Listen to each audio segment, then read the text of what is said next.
We're on the lookout for sponsors to join us on our incredible journey with Inspired Change with Gunter. If your organisation cares deeply about meaningful conversations around masculinity, self-development and mental health, we'd love to partner with you. Our podcast has a wonderful, dedicated audience committed to personal growth and positive social change. By sponsoring Inspired Change with Gunter, your brand will connect with listeners who truly value thoughtful discussion and support initiatives that promote real transformation.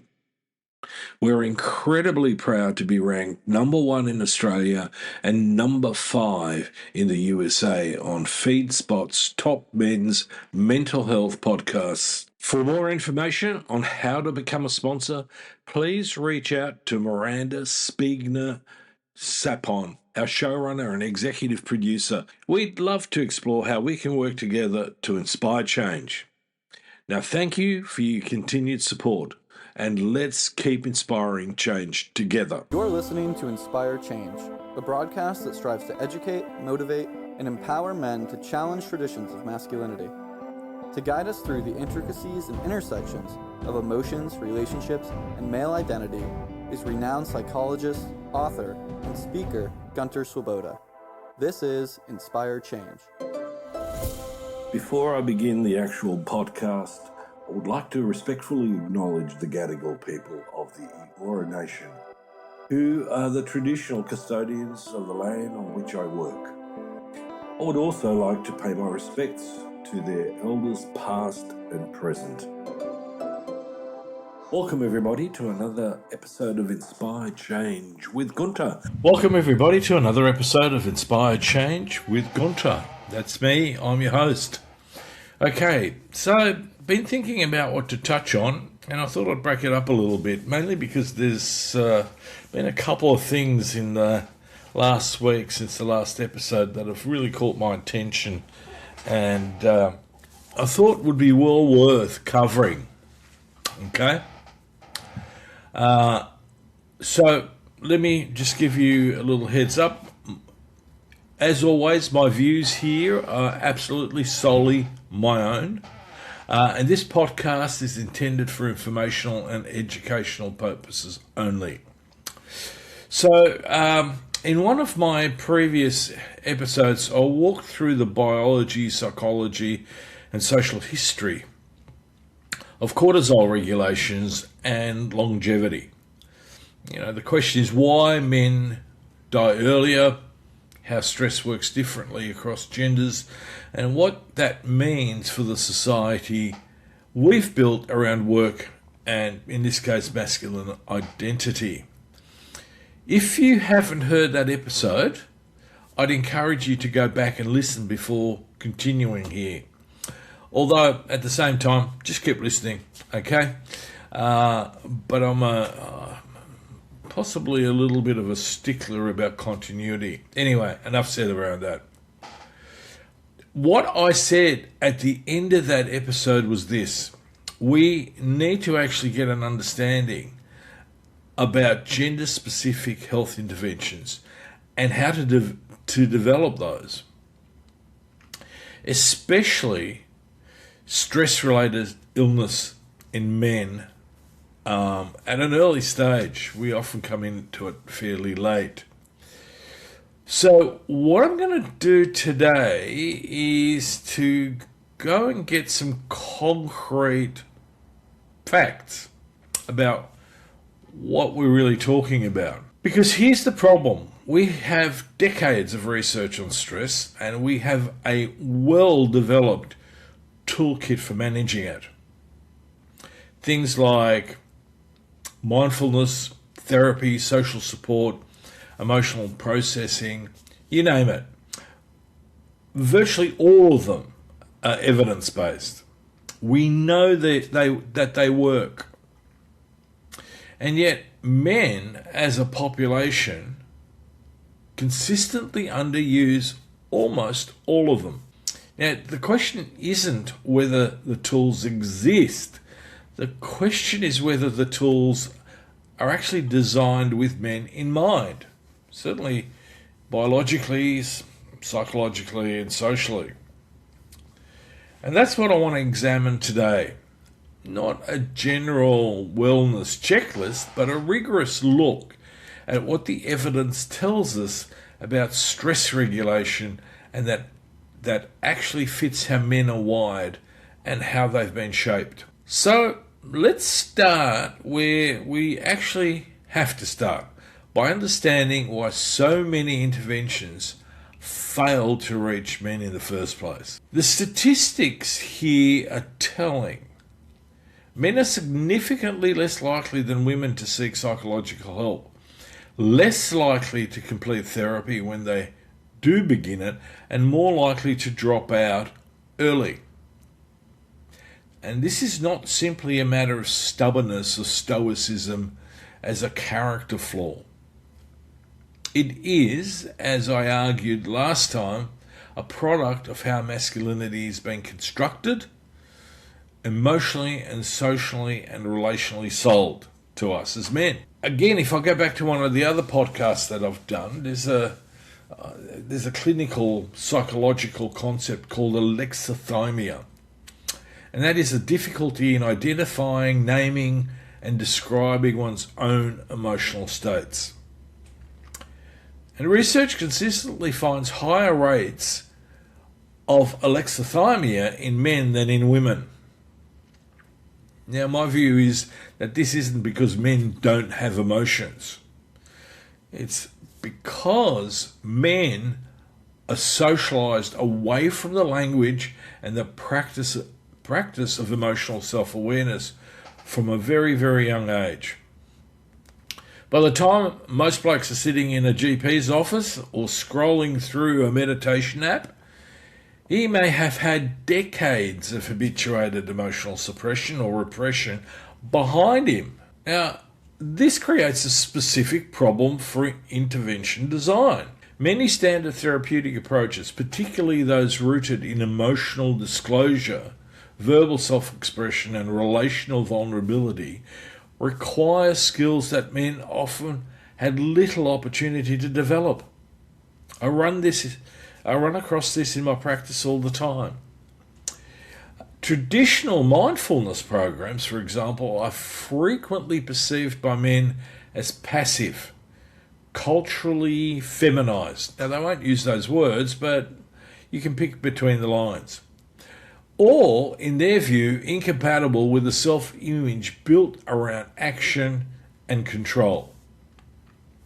Similarly, mental health campaigns that lead with emotional framing, it's okay to feel, open up, often fail to create a convincing entry point for most blokes who have learned that emotional expression is either dangerous or weak. Now, that's not a critique of those approaches in themselves. It's an observation about fit. The evidence suggests that when interventions are reframed in ways that align with masculine identity around performance, problem solving, mastery, and physical agency, male engagement improves significantly. So with that in mind, let's take a look at three categories of interventions: physiological, psychological, and relational. And in each case, I want to be specific about what the evidence actually shows. So, as I've said before in podcasts, let's start with the body first. Can't have a calm mind in a tense body. So, in my work with men, I find it really, really useful to use psychoeducation. And one of the most important things to understand about men and stress regulation is that the body is mostly the better entry point. And I mean that quite literally. So I've spoken about men's cortisol responses, and I want to stress that in fact men return to a baseline faster than women. But that under chronic stress conditions, men develop what researchers call a blunted cortisol response. And that is that the HPA axis becomes dysregulated. Now, let's not get caught up too much in the sort of really gritty, nutty, scientific language. But essentially what happens is the system stops responding accurately. And there are metabolic and immune consequences. Now, one of the things that a lot of blokes like is exercise. And exercise fundamentally is a really good cortisol regulator. And it has, in fact, quite a lot of robust evidence as a form of stress intervention, because it works through multiple pathways simultaneously. So moderate aerobic exercise around 150 minutes per week at moderate intensity reduces basal cortisol levels and improves the axis's responsiveness. And it also increases endorphin production.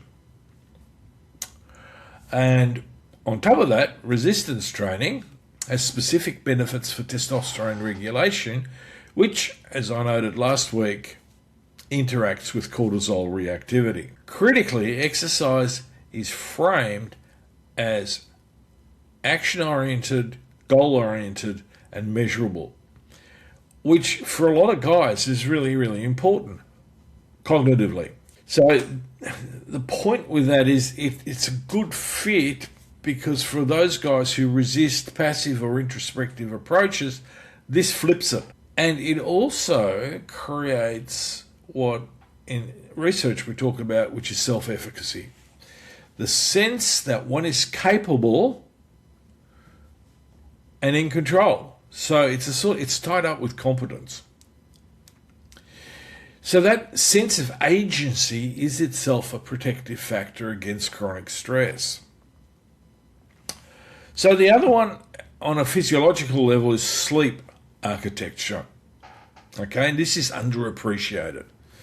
Cortisol follows a diurnal rhythm. It peaks shortly after waking and declines during the day. When sleep's disrupted, that rhythm is disrupted with it. Men, particularly those in high-pressure work environments, are more likely to sacrifice sleep in service of productivity, which is precisely the behaviour of the breadwinner and that the model of the breadwinner reinforces. The research is really clear here. Fewer than 7 hours of sleep per night is associated with elevated evening cortisol, increased inflammatory markers, and suppressed immune function. Sleep, and this is really important, is not a recovery strategy. It is a biological necessity for the HPA axis regulation.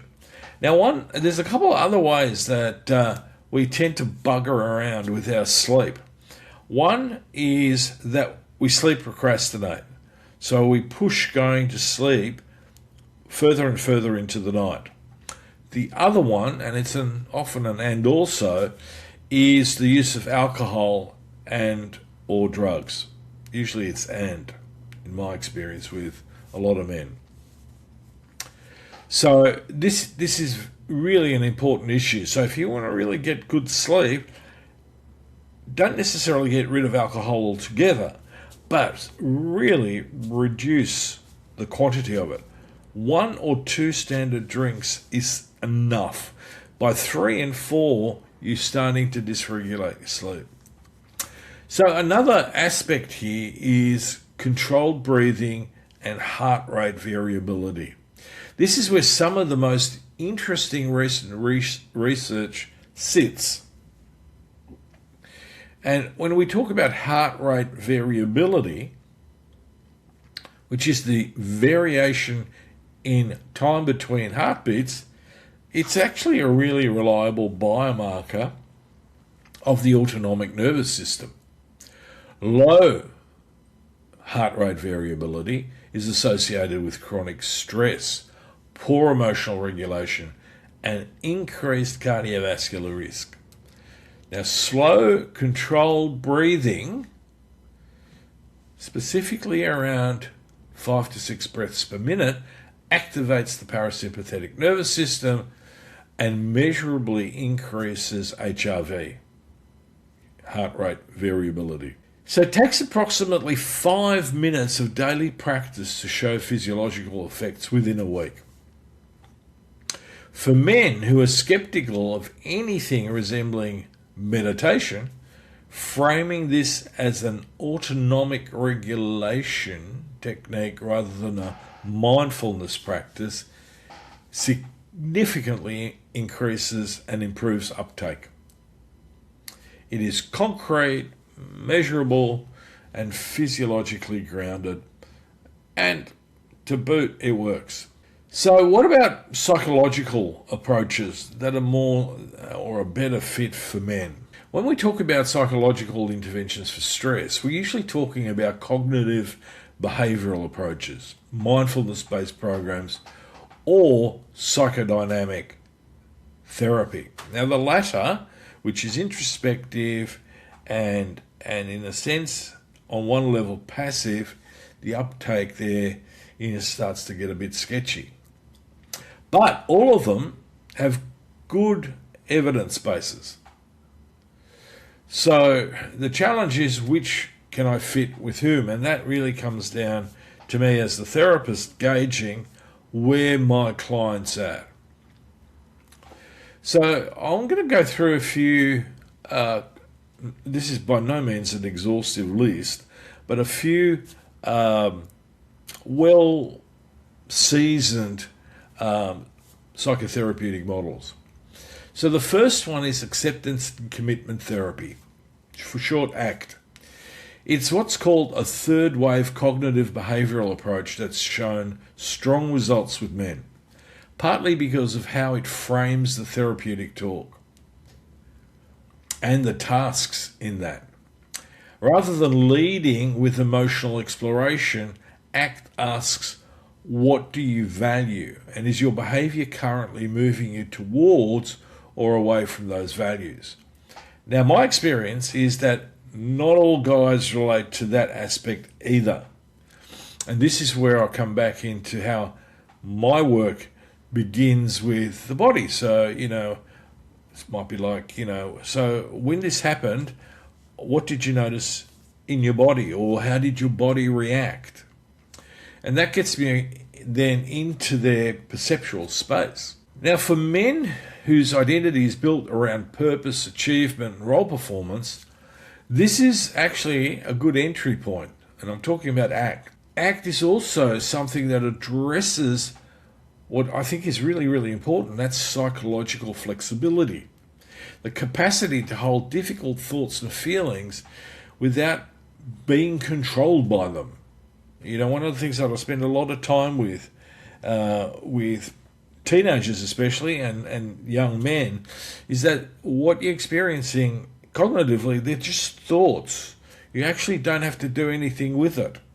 And I must say I get a lot of puzzled looks about that, but once we cross the Delaware, it makes a lot of sense to the guys I'm working with. Oh yeah, well okay, I can just watch this and go, oh well, that's curious, why am I thinking that? It basically frames things not as an emotional release, but expanding one's capacity to act effectively. That framing often matters a great deal for male engagement. So again, this is not a one-size-fits-all. It is really, really important to assess, the language of the person, their physiology, their how they speak, the non-verbal stuff as much as the verbal stuff. Another therapy that is extremely useful and has become more and more popular is problem-solving therapy. And, this, a lot of guys love this because, we have a problem, we want to find a solution. And that's exactly what that therapy is about, a structured, directive approach that treats psychological distress as something to be systematically addressed. Now, it's got a really strong evidence base for depression and stress in men, and it aligns well with masculine preferences for concrete action and identifiable outcomes. This therapy doesn't ask a man to explore his inner world at length before doing anything. It focuses on getting stuff done and then possibly moving into that introspective place. So for men experiencing a sort of kind of situational work-related stress from the breadwinner model, this structure is often really what's both needed but an entry point, because in my view this is a starting point. This isn't, certainly from my framework, doesn't go deep enough to, in a sense, undo some of the childhood attachment maps that boys and men develop over their lifetime. The other therapy that's popular with a lot of therapists working with men is brief behavioural activation. And this is for men who meet criteria for depression but are reluctant to engage with formal therapy. So behavioural activation, which is systematically re-engaging with activities that generate some sense of accomplishment, pleasure or connection, has a strong evidence base and a low threshold of engagement. It's practical, it's observable, it works through behaviour first. So stuff, for example, like, I often talk about, confidence. It doesn't necessarily require motivation. It just means you've got to do it. Then you'll become more confident, then you'll do it more. And so a lot of guys that I work with, you really connect with that at the beginning, because again, I try to encourage them to move towards understanding themselves better in a much more broader sense and at a deeper level. So just a note here on the broader question of help seeking.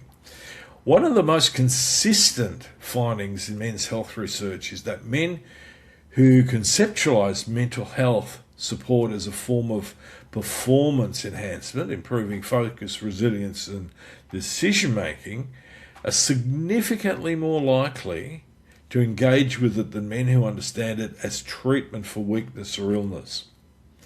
And it sort of makes sense, doesn't it? I mean, who really, in a way, wants to be seen as damaged, flawed, weak, broken? I mean, as men collectively, there's enough shame going around without that stuff. So this, in a sense, is not spin. It's actually the recognition that identity framing shapes behaviour. How we talk to men about psychological health directly affects whether they will pursue it or not. So let's talk about the third type of level of intervention, which is relational and social. We know social connection is one of the most powerful buffers against chronic stress we know of.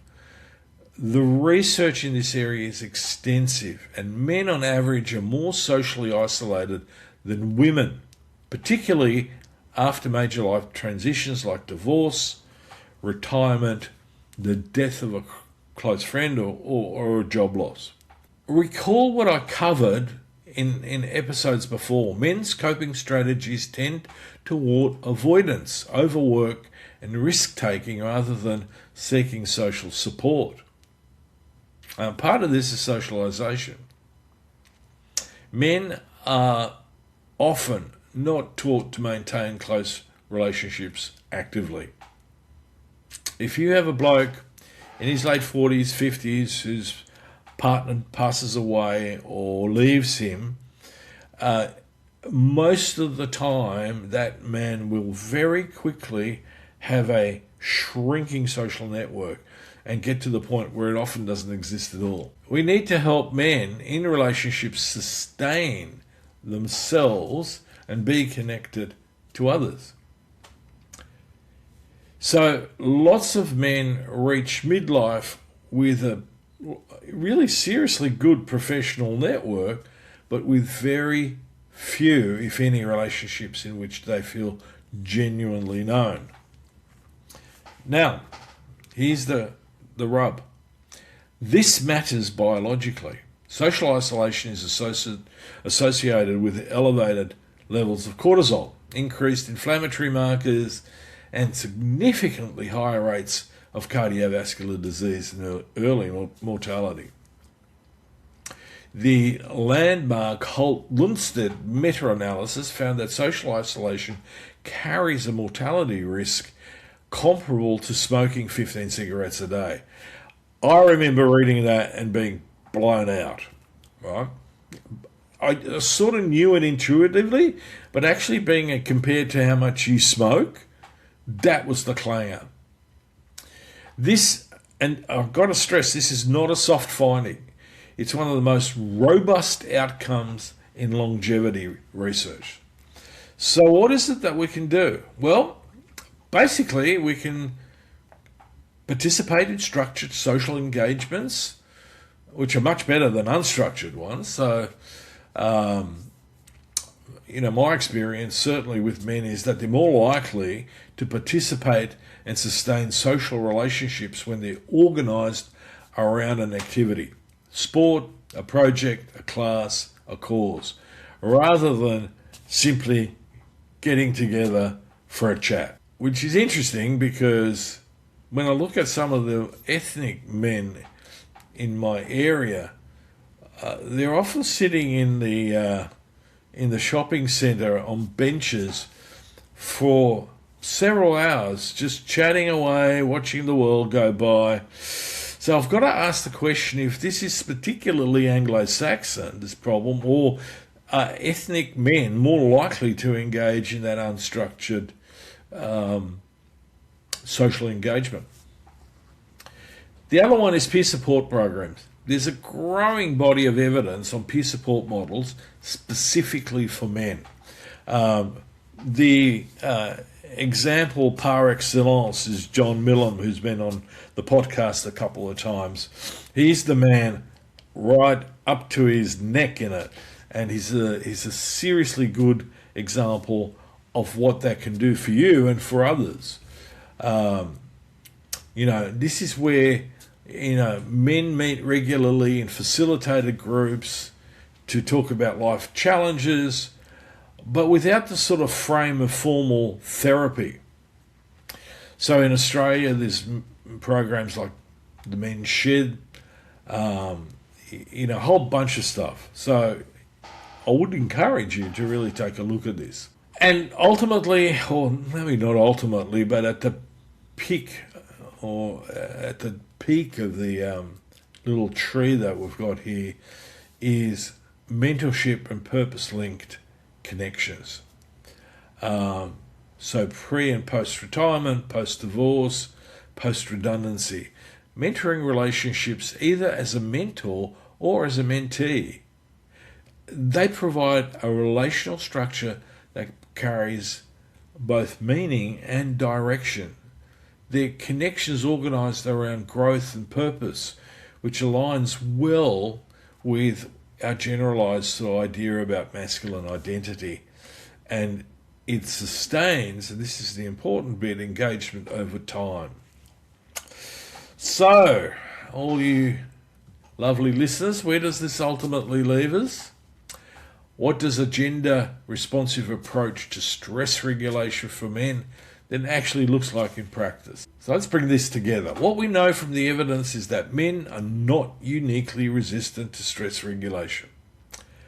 They're frequently poorly served by the interventions designed without them specifically in mind. And my research is digging very much deeper and deeper into that whole therapeutic relationship to see, differences here. So if I were to summarize the principles of effective stress regulation for men, that probably would look like this. Start with the body, work with exercise, sleep, control breathing, regulating nutrition, regulating alcohol and drug intake, preferably very, very little of the latter, if any at all, so that we get to know our bodies well. Remember, in my model, self-awareness fundamentally is everything. In the beginning of any form of therapy, use an action-oriented psychological framework. We've talked about those. But it could be as simple as helping people set up, certain routines. But the point is to help men increase their sense of agency, to create some structure and values, congruent behavior over passive introspection. And I found this particularly useful with men who've been diagnosed with ADHD. There's something in it that I've explored more. Obviously, don't have the time really to fully get into it in an empirical way, but it's just a clinical observation. The other one is, build connection through structure. Most blokes need social support as much as anyone, but we often don't get it. Yes, we spend enormous hours at work, but that's like there's no real depth in that. We really need to help men see the benefit of spending time with each other. But also, the other one is the degree of intimacy in their partner relationship, in their intimate relationships, which unfortunately I'm seeing often quite frayed. I watch couples where he goes on holidays, she goes on holidays, they cohabit.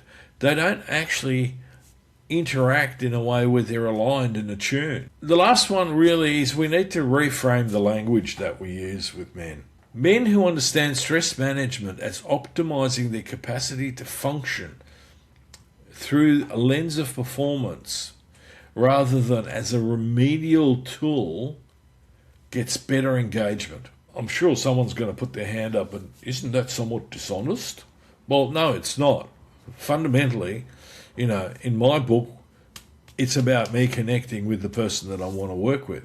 And this is about accurate framing that starts where men actually are. So the broader point I want to make is this: we can't simply tell men to change their relationship to stress and then offer them tools that were not built for them or built with them in mind. Genuine care for men's health requires genuine understanding of men, biologically, psychologically, and socially. And we need to really focus on building interventions that meet them where they are to help them, then grow. Okay, this has been Inspire Change with Gunter. I hope you've enjoyed this. If today's episode gave you something useful, pass it on to someone who needs it.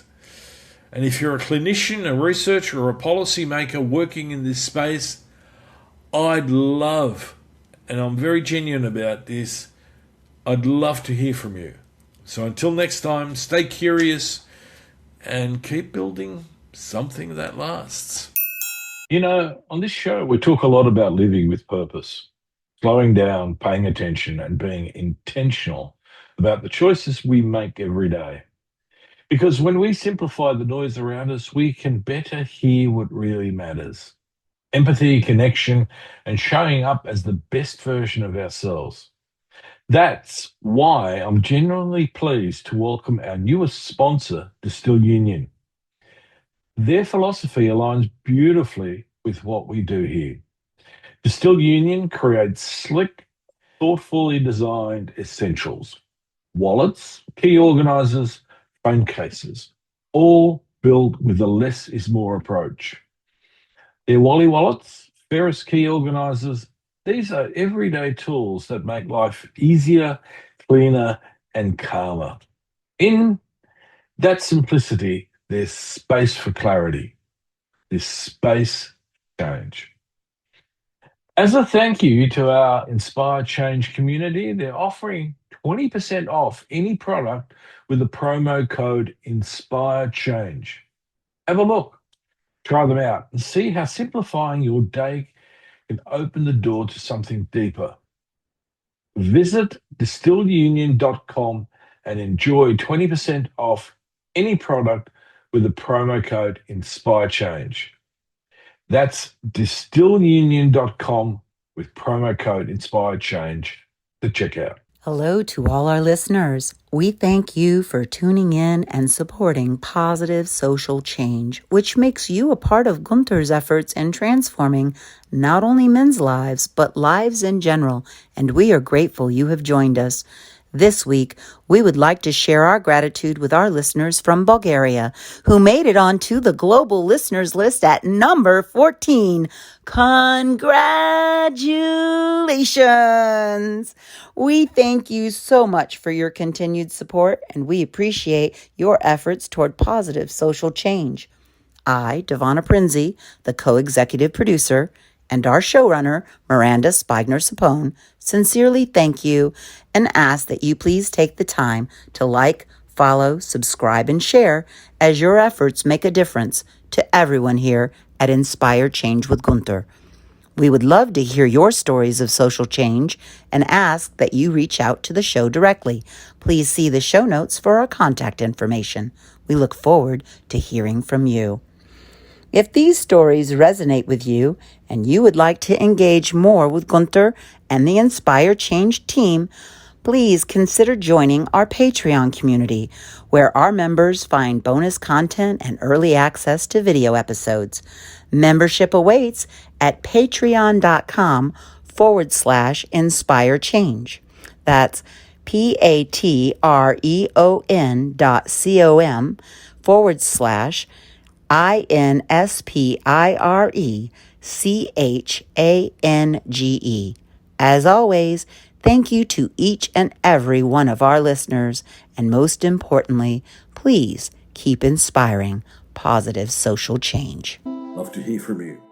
And if you're interested, please check out my work on www.gunterswoboda.com or www.goodmengreat.com. Thank you for listening to Inspire Change, a broadcast that strives to educate, motivate, and empower men to challenge traditions of masculinity. For more information on the Making Good Men Great movement, or for individual or group coaching sessions with Gunter, visit goodmengreat.com.